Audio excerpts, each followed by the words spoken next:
አንድ ሙከራ ተደረገ።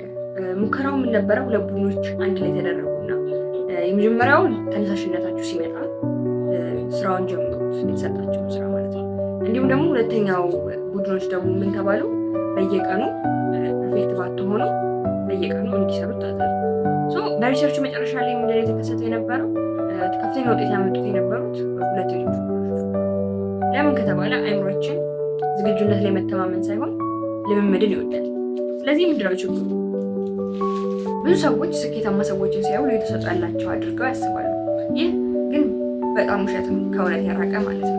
በስኬታማ ሰዎች እና በሌሎች ሰዎች መካከል ያለ ትልቁ ልዩነት ምንድነው? አንድ ቃል ናት፣ ዲሲፕሊን። ዛሬ እውነተኛ ዲሲፕሊንን እንዴት መገንባት እንዳለብን በዚህ ቪዲዮ እንመለከታለን ማለት ነው። እሱን ለማድረግ ላይክ፣ ሼር፣ ሰብስክራይብ ማድረጋችሁን እንዳትረሱ። ዲሲፕሊን ምንድን ነው? ዲሲፕሊን ብዙ ጊዜ ብዙ ሰዎች ከሞቲቬሽን ጋር ያመሳስሉታል እና ሞቲቬሽን እና ዲሲፕሊን ግን ኮምፕሊትሊ ይለያያሉ። ሞቲቬሽን ዛሬ ሊኖር ይችላል፣ ነገ ላይኖር ይችላል፣ ከነገ ወዲያ ሊኖር ይችላል ምናምን ነገር።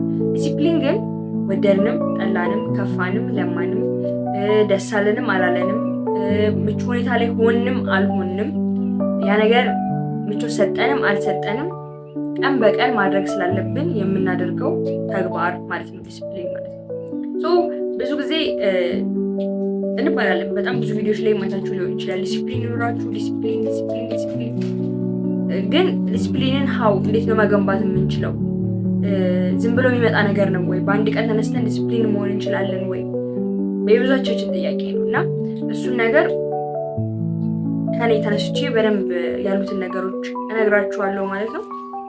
በመጀመሪያ ደረጃ ዲናችንን ሊገነቡልን የሚችሉትን 3 ነገሮችን እናውራበት። በመጀመሪያው ከትንሹ መጀመር ነው። አንድን ነገር ስንጀምር ኦር ስፖርት እንሰራለን ስንል ኦር ሌሎች ነገሮችን እናደርጋለን ብለን ስንጀምር ያንን ነገር ለማድረግ ከትንሽ ነው መጀመር ያለብን። ማለት ተነስተን በአንዴ ቦዲ ቢልደር አንሆንም አይደለም። እስከዛሬ የመጣንበት መንገድ እዚህ ጋር እንድደርስ አድርጎናል። ስለዚህ አሁንም ሌላ አክቲቪቲን ለመጀመር ከትንሽ መጀመር ነው ያለብን እንጂ ከትልቁ ስንጀምር አእምሯችን ከዚህ በፊት ስለማያውቀው ለሱ ኢትስ ዳንጀረስ ቲንግ ከሆነ ደግሞ ፋይናንስ ሪጀክት የማያደርግብን ምክንያት አንድ ቀን ሳምንት እንሰራና ኦር 2 ሳምንት ከሰራን በኋላ እናቆመዋለን፣ እንተወዋለን ማለት ነው። ስለዚህ እንደዚህ አይነት ነገሮችን ማስተካከል ይጠበቅባቸዋል ማለት ነው። ስለዚህ ከትንሽ ነገር ነው መጀመር ያለባችሁ። ስፖርት መስራት መጀመር ከሆነ ዛሬ የምትጀምሩ ከሆነ ከሲታፕ የእግር የሚሰራ ከሆነ የእግር መስራት ኦር አፐር ቦዲ ከሆነ አፐር ቦዲ ሰርታችሁ መጀመር አንድን ነገር ማለት ነው። መጽሐፍ ማንበብ ከሆነ ብዙ ጊዜ ላይመስል ይችላል፣ ግን ከትንሽ ከ2 ገጽ ከ1 ገጽ መጀመር፣ አንድ ፓራግራፍ ማንበብ ሊሆን ይችላል ማንበብ መጀመር የምትችሉት ማለት ነው። ማንበብ ልምዴ እያዳበርኩ ያለሁት በዛ መንገድ ስለሆነ ነው ማለት ከዚህ በፊት የምናደርጋቸውን ነገሮች ትንምለው በዛ መንገድ ነው። ያንን ከኔ የጠቀመኝን አንዱ ነገር ይሄ ነው። በመጀመሪያ ከትንሹ መጀመር።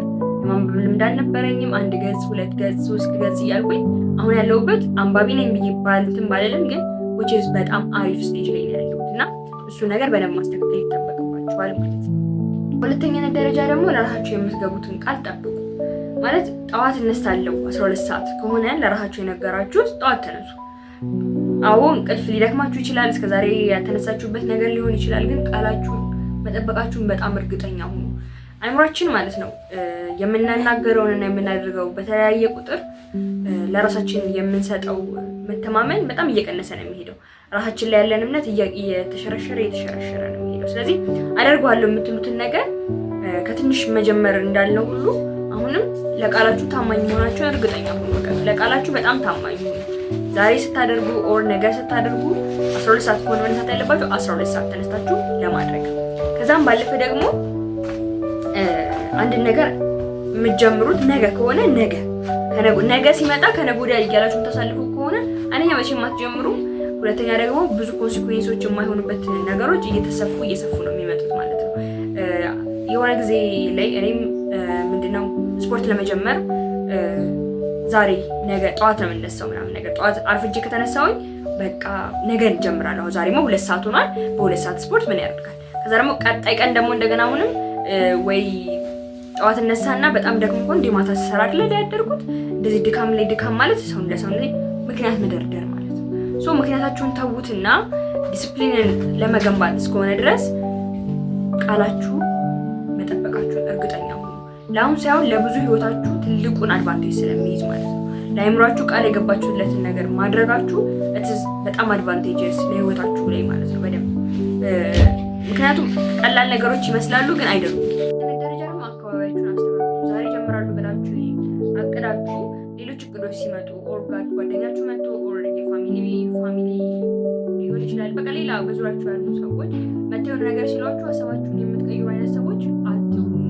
ኢትስ ሃርድ በቃ የሚሆን ነገር አይደለም። እንደዚህ አይነት ነገር ዲሲፕሊን የሚገነባው ኖ ከማለት ነው። ኖ ማለት ልመዱ። በቃ የማይሆን ነገር ከሆነ አይሆንም፣ የሚሆን ነገር ከሆነ ይሆናል። አለቀ ማለት ነው። ቻት የምታደርጉበት ሰዓት ሌላ መሆን አለበት። በቃ ታይማችሁን እንትን ማለት አለባችሁ ማለት ነው። ስራ እየሰራችሁ ቻት ማድረግ የምትችሉ ከሆነ ወጅዝ ጉድ።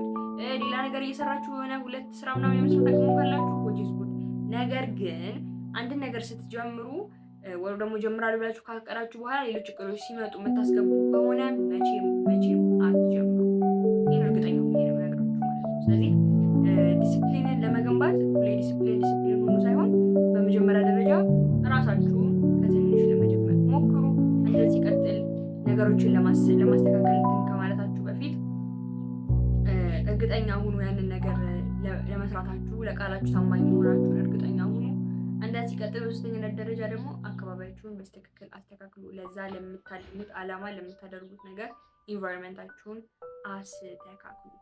ዳትስ ቢግ ዲል ለማድረግ ማለት ነው ነገሮች አንድን ነገር ማለት ስኬትን ሁላችንም ስኬትን ዲፋይን የምናደርግበት ነገር ይለያያል አይደለ?